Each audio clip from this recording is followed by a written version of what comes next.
Alrighty.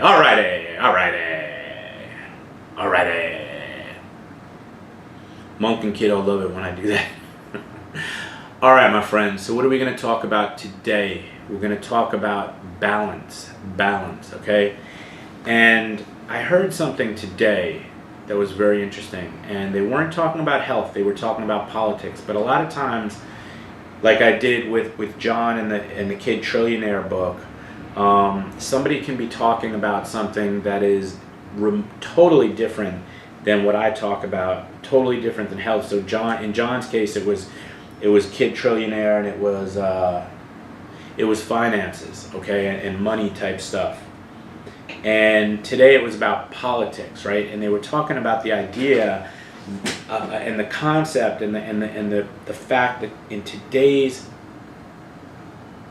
society, politics just became this insane, totally consuming existence for us, where we see it every day, we hear about it every day. If we turn on the TV, if we put on Facebook, etc., we just see this politics. And for me, when I was growing up, and I'm sure for some of you even more so, there were just certain things that you didn't talk about in certain situations. Money, politics, religion. And now that stuff is just in our face nonstop. And what this person was talking about was balance. And he was saying, how do you balance this? How do you balance not thinking about it with being conscious of it and doing something about it and moving it in a positive direction? And that is a great thing. And as soon as I heard it, I said, you know what? This is perfect.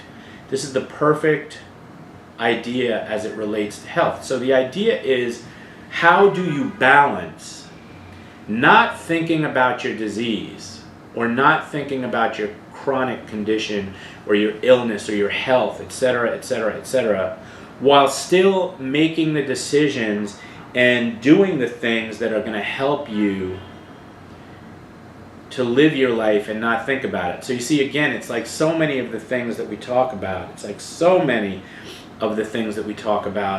It's like paradoxical and it's cyclical. So it's like the idea is, one thing we say to people is that we don't, like someone will say, well, how many times a week do I have to come in? Do I have to come in 3 times a week, 4 times a week, 5 times a week? Or they'll say like, well, I have a vacation to Greece scheduled for 3 weeks from now. What should I do? And I say, you should go to Greece, of course. And one way I put it into perspective is I say, we want to rehab you so that you can live your life. So in other words, you do rehab so that you can live your life. You don't live your life or not live your life so that you can do rehab.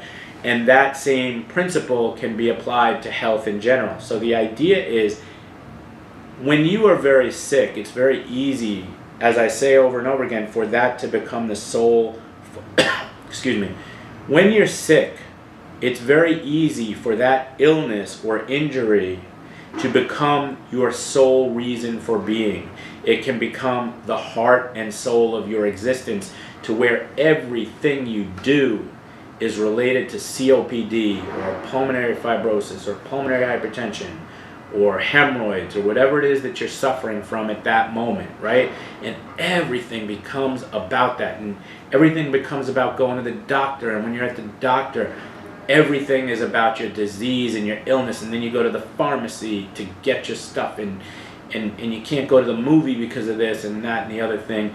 And the idea is, you can become your disease unless you resist it, okay?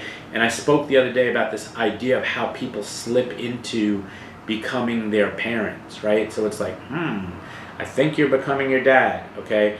I think it happens more with people who have children and, et cetera. But the idea is how you slowly slip in. And people say to me all the time, how did I become this? Or how did I get here?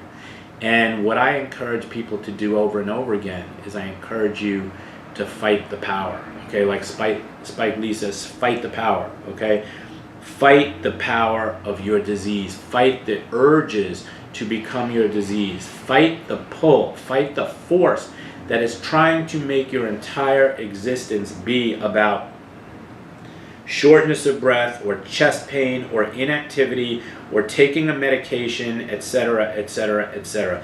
Fight the power. And the question really becomes, well, how do we balance doing the things that we need to do to fight that power and not being consumed by that power, right?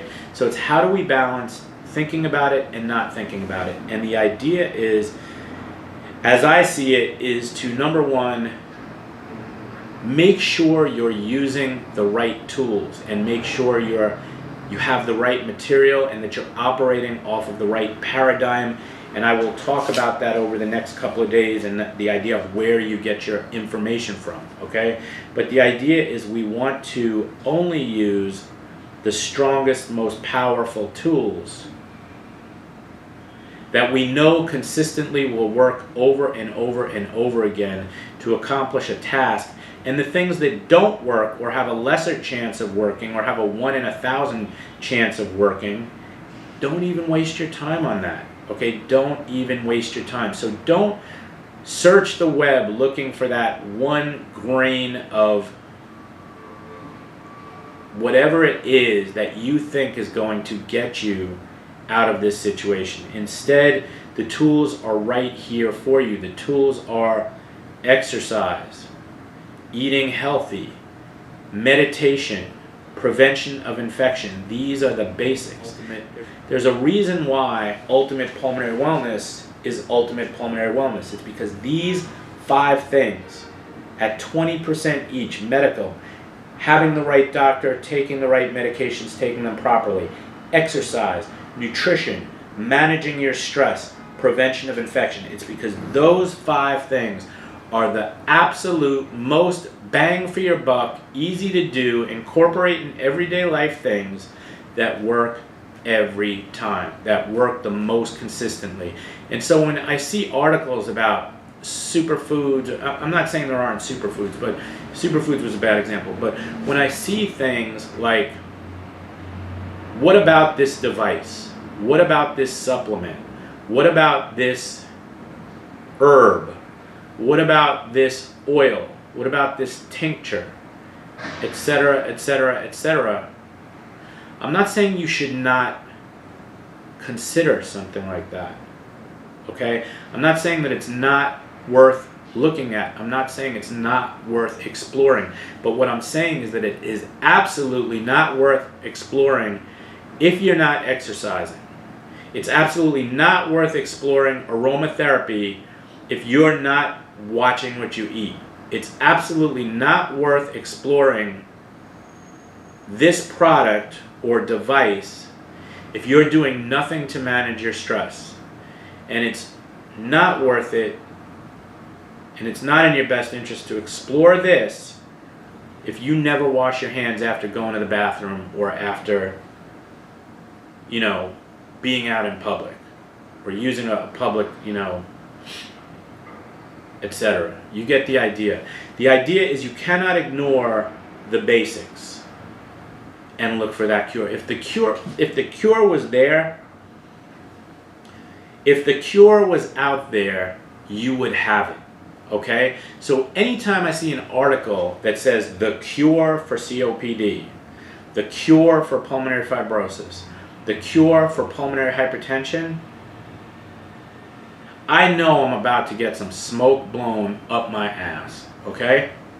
Simple fact. I know I'm about to hear some grade A bullshit because there is no cure, okay? If there was, you'd have it. You'd be cured.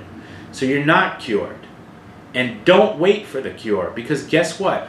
All the things that I'm talking about, exercise, nutrition, stress management, etc., etc., etc., all of these things are crucial for when the cure comes. Because guess what?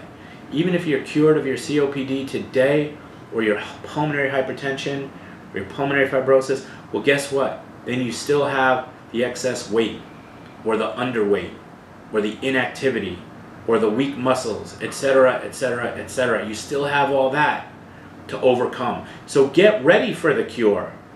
okay? Get ready for the cure. Being ready for the cure means that you're getting better ready for not having a cure. Either way, you're covered, right? So if you carry your raincoat with you, if it rains, you're covered. If it doesn't rain, no harm done, right? But get ready. Don't wait for that miracle to come along to automatically and instantaneously relieve you of all your symptoms. Because remember what I say over and over again, breathing is multifactorial, okay? And it's not just your COPD, and it's not just your PF, and it's not just your pH that are making you short of breath. It's all the things that you've done leading up to and in response to that diagnosis and that illness or injury or condition. So what do I mean by that? It's all the things I'm talking about with Ultimate Pulmonary Wellness. If I sound like a broken record, it's because these are the things that I know work, okay? I'm not looking for the next best thing. These are the things that work over and over and over again. Having the right doctor or doctors, taking the right medications, taking the medications properly, exercising regularly, eating healthy, avoiding things that are inflammatory, managing your stress, crucial, crucial, crucial. Prevention of infection, okay? Don't come to me about some oil or some diffuser or some device that's supposed to do X, Y, and Z if you're not doing those 5 things right up there, because trust me, those 5 things are the big money items. So like if you win a shopping spree, and I say this all the time, don't go get the certs or the chewing gum, go for the big money items.